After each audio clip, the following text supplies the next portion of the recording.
हाँ जी, ये क्वेश्चन तो मैंने आपसे डिस्कस भी कर लिया। क्या बोला मैंने, ऐसे क्वेश्चन जब भी आए तो आपको ये कॉमन सेंस पता होना चाहिए कि अगर आपको लेंथ ऑफ डीएनए पता करना है तो total base pair into 3.4 angstrom से उसको मल्टीप्लाई कर दीजिए, ठीक है। क्योंकि आंसर बोला है मीटर में, तो हम लोग उसको अभी मीटर में कन्वर्ट कर लेंगे। अगर ह्यूमन के अंदर की बात किया तो मैंने अभी आपको सिखाया कि भाई एक सेल है, एक सेल के अंदर टोटल 46 डिप्लॉयड सेल के अंदर टोटल 46 क्रोमोसोम होते हैं। नंबर 1 क्रोमोसोम, नंबर 2, नंबर 3 सोन 23।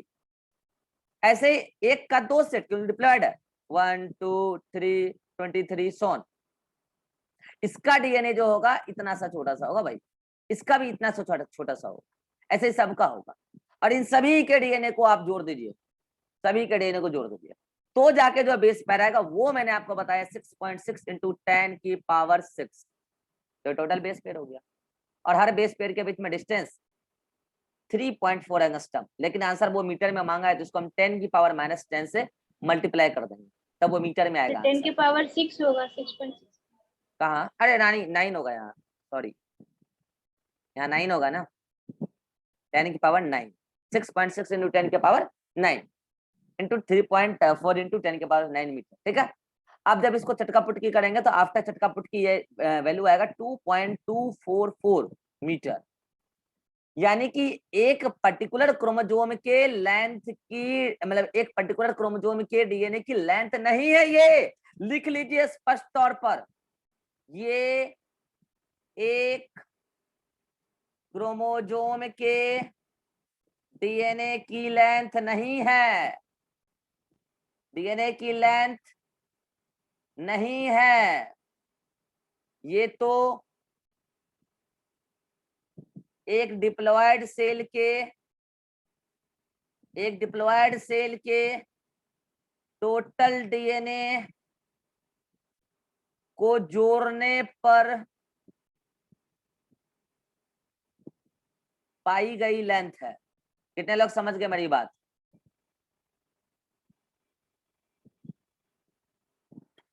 लड़के लोग ये समझ गए? रिभा, जो निशा समझ गए? एक बार फिर से बता दीजिए सर। फिर से बता दे रहे हैं, मैंने कहा कि यह एक सेल है, इस सेल अगर ये डिप्लॉयड सेल है तो उसके अंदर टोटल 46 क्रोमोसोम मिलता है, ठीक है।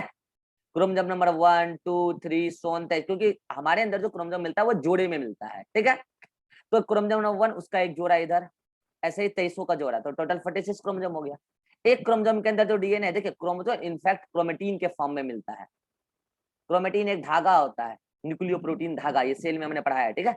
एक धागा होता है जिसमें डीएनए होता है और कुछ प्रोटीन होता है, एक डीएनए होता है एक धागे में, उसी को हम लोग आमतौर पे क्रोमोसोम बोल देते हैं। लेकिन इनफैक्ट क्रोमोसोम जब बनता है वो बनता है मेटाफेज में, वहां पे एक क्रोमोसोम में 2 डीएनए होता है, वो सेल डिवीजन के दौरान बनता है। अदरवाइज वो क्रोमेटिन के फॉर्म में होता है, उसी को हम लोग क्रोमोसोम बोल देते हैं आमतौर पर, ठीक है।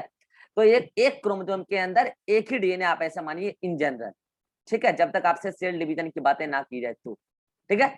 तो एक क्रोमोसोम के अंदर एक डीएनए छोटा सा, दूसरे के अंदर उसका जोड़ा वाला उसमें भी छोटा सा, ऐसे इसका भी होगा छोटा सा। सभी के डीएनए को जोड़ दीजिए, एक लंबा सा डीएनए आएगा, और सभी के डीएनए को जोड़ के जो टोटल बेस पेयर होगा वो ये है 6.6 इंटू 10 की पावर 9। और हर न्यूक्लियोटाइड के पेयर के बीच में जो हर बेस पेयर के बीच में डिस्टेंस है वो 3.4 एंगस्ट्रम, उसको कन्वर्ट करेंगे 10 की पावर -10 से मल्टीप्लाई करेंगे तो मीटर में आ जाएगा, वो ये आएगा आंसर। तो आप बताइए निशा, आप ही बताइए, ये जो आंसर आया है डीएनए की लंबाई जो है, क्या एक पर्टिकुलर डीएनए की लेंथ है निशा? सर हाँ, नहीं सर। तो क्या है ये? बोले बोले, माइक ऑन रखिए, टाइम वेस्ट होता है ऐसे में। हाँ, ये दोनों स्ट्रैंड के को जोड़ के आई ना पूरे टोटल डीएनए की। नहीं, मैं ये पूछ रहा हूँ कि ये जो लंबाई आई किसी एक पर्टिकुलर क्रोमोसोम, मान लीजिए क्रोमोसोम नंबर 1 है, किसी एक पर्टिकुलर क्रोमोसोम की लंबाई, डीएनए की लंबाई है क्या ये, या सारे क्रोमोसोम सेल के अंदर जितने भी क्रोमोसोम हैं उसमें जितने भी डीएनए उसको जोड़ने पर ये लंबाई है, ये पर्टिकुलर एक क्रोमोसोम के डीएनए की लंबाई है? सर सारे के जोड़ने सारे, पर। यही मैं बता रहा हूँ। तो यही मैंने लिख दिया कि एक क्रोमोसोम के डीएनए की लेंथ नहीं है, ये तो एक डिप्लॉयड सेल के टोटल डीएनए, मतलब जो सारे क्रोमोसोम में मिल रहे हैं टोटल डीएनए वो होता है। को जोड़ने पर पाई गई लेंथ है। सभी लोग अब समझ गए थे? एक बार फिर से हाथ खड़ा कर दीजिए, मैं समझूंगा कि आप समझ गए हैं। चलिए अगला क्वेश्चन आपने सॉल्व किया होगा, उम्मीद करते हैं आंसर आया होगा।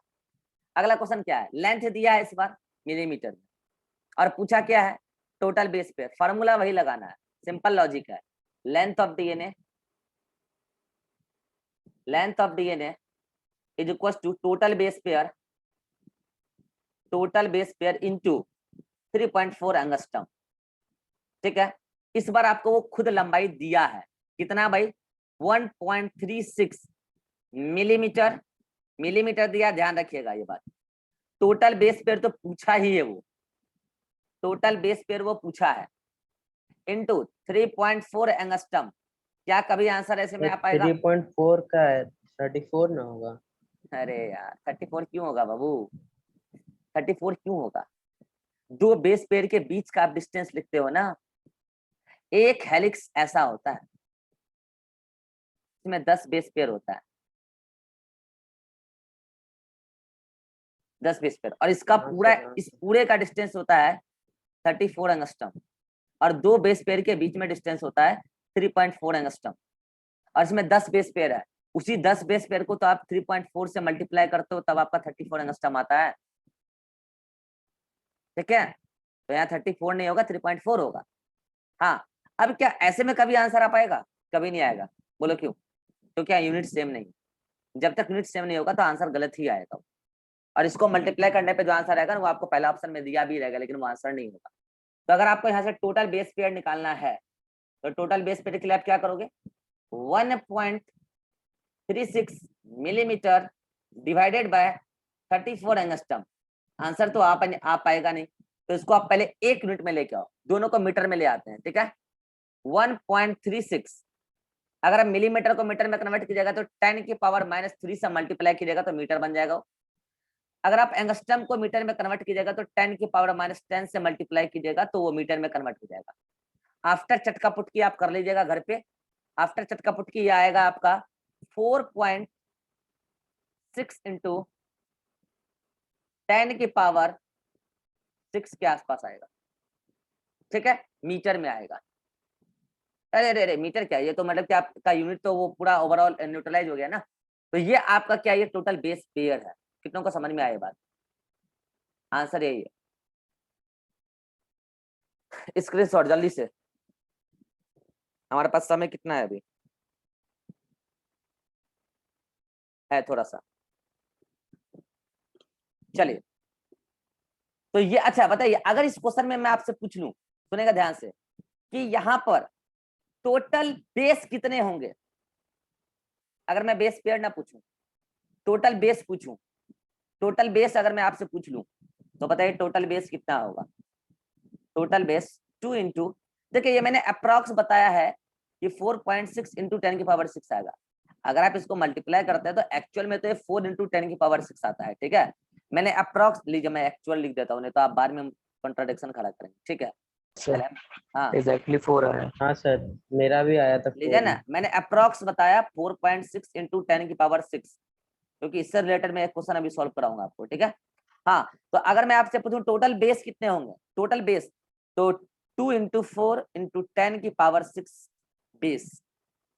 ठीक है, ये एक सवाल यहाँ से ये फ्रेम हो सकता है। एक सवाल और क्या फ्रेम हो सकता है कि ये जो पर्टिकुलर न्यूक्लियोटाइड बेस पेयर की बात की गई है, मतलब ये पर्टिकुलर डीएनए जो दी गई है इस लंबाई की, तो ये डीएनए किसका हो सकता है? ऑप्शन रहेगा human, E coli, phi, 174 bacteriophage, lambda bacteriophage, फलाना डिकाना। आंसर होगा ई कोलाई। बोलो क्यों? क्या ई कोलाई का बेस पेयर मैंने आपको बताया कि नहीं बताया? क्या वो बेस पर अप्रॉक्स में इतना है कि नहीं है? तो ये डीएनए की लंबाई लगभग ई कोलाई के डीएनए की लंबाई के बराबर है कि नहीं है? कितनों को समझ में आया क्या क्या क्वेश्चन यहाँ से फ्रेम हो सकता है? आप चाहें तो इसी क्वेश्चन को मॉडिफाई करके 2 क्वेश्चन और अराइज कर लें और अपने नोट्स में ऐड कर लें, और ये सारे क्वेश्चन आप ऐड कर लेना, है ना। इससे आगे पढ़ाना तो मुझे अभी और भी है, लेकिन आज की सभा को हम यहीं पे करते हैं समाप्त।